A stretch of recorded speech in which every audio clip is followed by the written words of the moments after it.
Hello YouTube, this is Sam from Tixe Schooling, and this session of the video we're just going to talk an introduction of lipids, not in detail. We have already talked about the types of lipids in another video, you can check that out.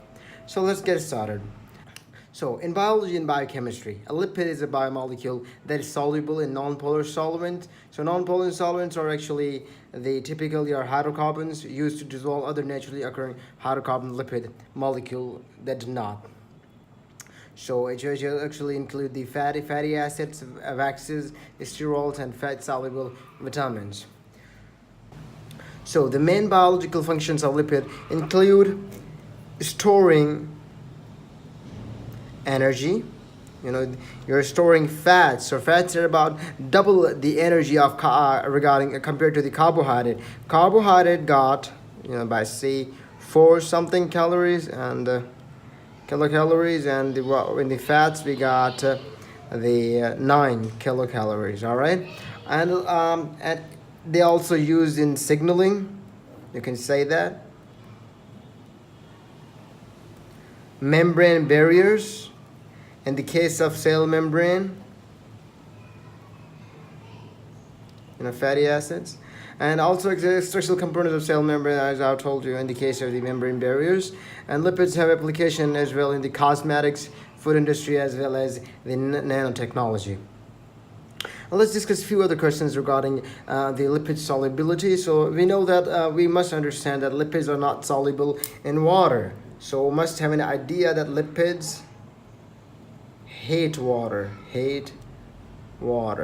So the lipids are nonpolar, and water is a polar. It got the positive hydrogen and negative oxygen. So the lipids are actually nonpolar, and water is polar. So they cannot. You must have heard the idea that like dissolves like. So this is the similar case. Lipids are not alike. They are nonpolar and are soluble in nonpolar environments. Like they're only soluble in the chloroform, which I've written here, the ether, chloroform, benzene, and acetone, which are actually fate solvent. You can call these things as fate solvent as well, because the the lipids are soluble here.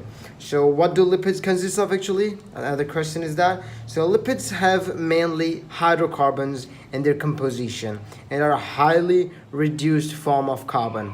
When they are metabolized, lipids are oxidized to release large amounts of energy. So they are actually useful to the human beings.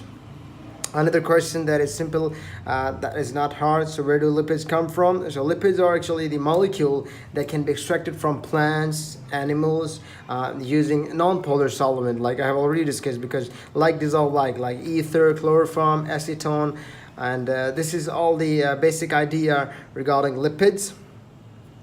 And the one thing more we have to get about the idea that all lipids have one thing in common, that is fatty acid. So fatty acid is common in all lipids. Other things that could add up, or you can say that except the fatty acids, are alcohol, and it could be phosphoric acid, nitrogenous base, and other things as well.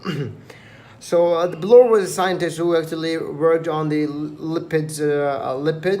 So he gave his own criteria, which included that all lipids, they are insoluble in water. So their solubility in one or more organic solvent. I have already talked about this. So this was actually the Bloor's idea. So we call it the Bloor's criteria regarding the lipids. And this is the basic concept of the lipids. If you're going to talk about some benefits of lipids, but we're not going to discuss in this video. We're going to talk about some biomedical importance of lipid another video. Please make sure to like our video and tell us in the comment that what would you like to learn. Thank you.